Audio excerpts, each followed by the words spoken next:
What's up, Knicks fans? Welcome to another episode of Knicks Latest, your go-to YouTube channel for everything New York Knicks. We're talking rumors, headlines, trade proposals, all that good stuff. Make sure you hit the subscribe button. We're trying to build a community here of objective, passionate Knicks fans who want to talk the team, who want to debate about the team, who want their input on the team.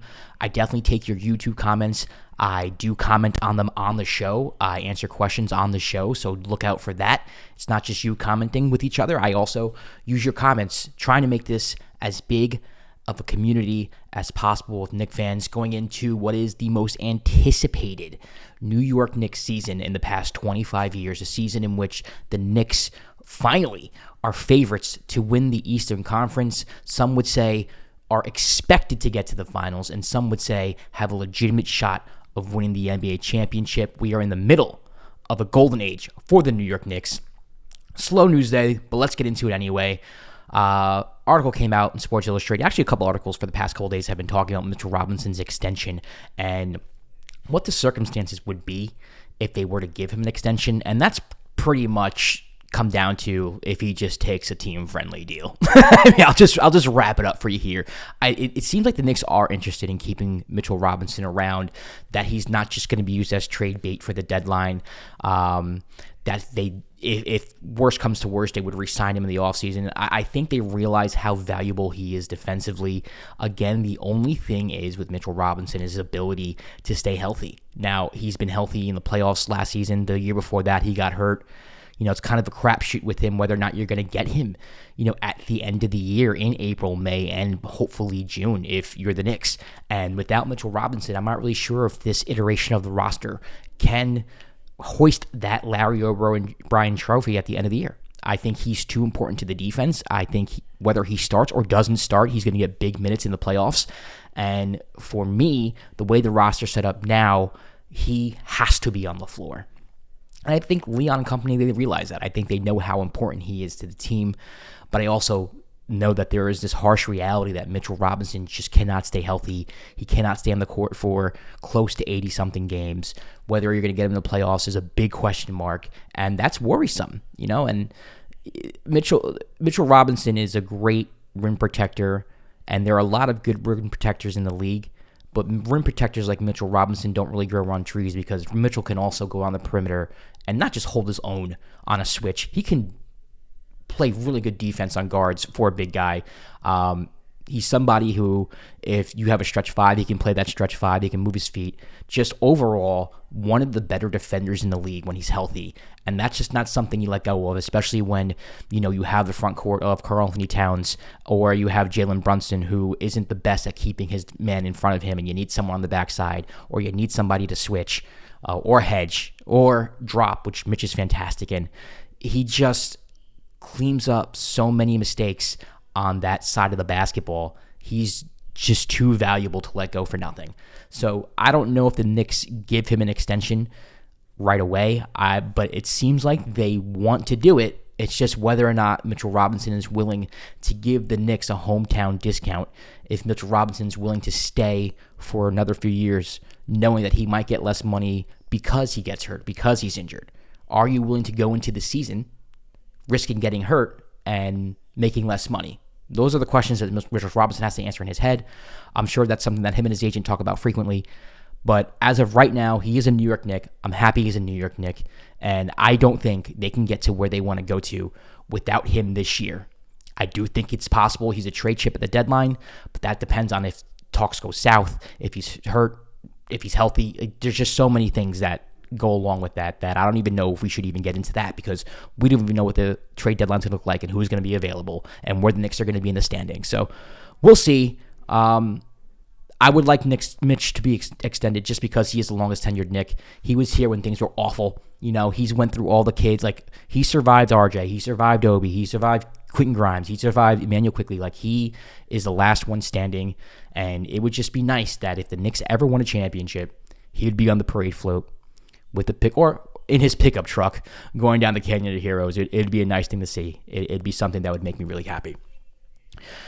Saw something yesterday, a couple clips on Twitter, also, you know, reading a couple articles, it's making its way around the sports media landscape, was Don Staley's interview with the New York Knicks. Now, I guess this is inconsequential just because obviously they signed Mike Brown, so it's not like anything that Dawn said is enlightening or anything that Dawn said has any effect on the Knicks going forward.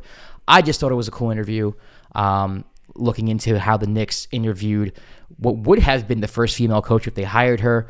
It would have been obviously a tremendous accomplishment and something groundbreaking and something that I think the league needs and is ready for. And it seems like she feels like she shot herself in the foot by kind of not calling out the Knicks, but making them think twice if they were ready to hire the first woman head coach, if they were ready for all that press, if they were ready for everything. And I don't think the Knicks passed on her because she's a woman. I don't think it has anything to do with that. But I do think that whatever team hires the first woman head coach has to know what that's going to entail, the pressure that's going to put on that coach, and the media that's going to come along with it. And, Dawn seems to be aware of that. Overall, I thought she's a very impressive coach. She's one of the best college coaches of all time. She's a great basketball mind. She was a great basketball player back in her day. I think she'd make a great coach anywhere. I am happy with the Mike Brown hire. It would have been interesting to see, the alternate reality in which Dawn Staley is coaching a championship contending team for the New York Knicks. She said she would have taken the job in the heartbeat. She's from Philadelphia, but, it's the freaking New York Knicks, to quote her. So it's cool to hear a legend like Dawn Staley talk about the Knicks in that vein, even though she is from Philadelphia, even though she is a fan of our rivals. She recognizes what that would have been, not just for her, but for basketball in general. And it would have been cool. It's a cool interview. Go check it out. She was on Candace Parker's podcast talking about it there. And, she didn't get hired. It seemed like she interviewed well. But I do think the Knicks are in a position where they were looking for more of an experienced head coach in the league who can get them over that final hump. It's unfortunate that, we haven't had any lady coaches in the league yet, but now for the Knicks is not the time. They needed somebody more experienced, somebody in the league who has been there as an assistant coach. And Mike Brown, to me, makes perfect sense for the roster. But shout out to Dawn Staley. Just wanted to throw that out there for anybody who wanted a good podcast listen. It's a great interview. Dawn Staley, like I said, one of the greatest of all time in her field. And if, she does get a head coaching gig in the NBA would be lucky. All right, last but not least, Seth Curry.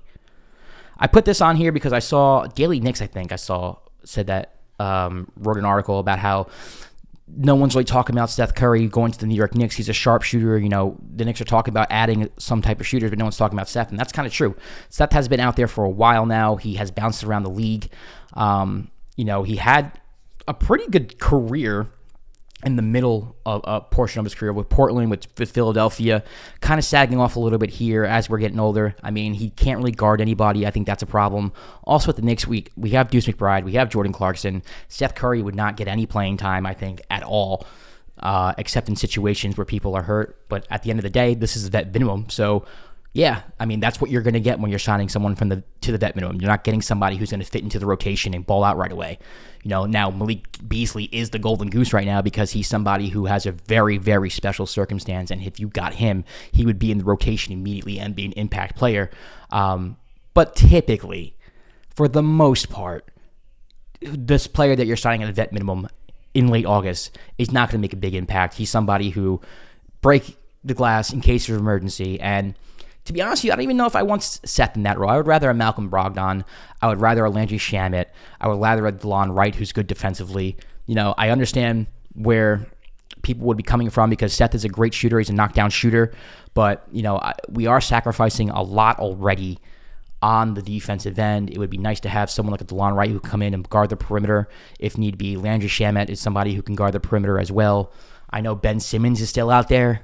He's not someone I think fits offensively, but at his side and his ability to guard the perimeter, I would rather someone like Ben Simmons, because even though I think he's a bad fit for the team, he's just a better player in general. I think there is some type of use you can justify for getting a Ben Simmons.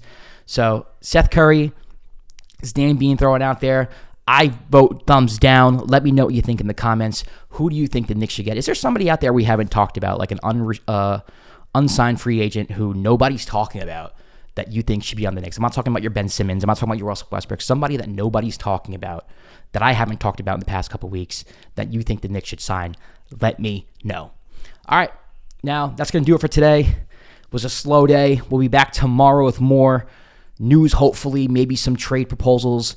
I'll grab some of your comments if you leave a comment below. Make sure you like, make sure you subscribe. I'll see you tomorrow for another episode of Knicks Latest. Peace.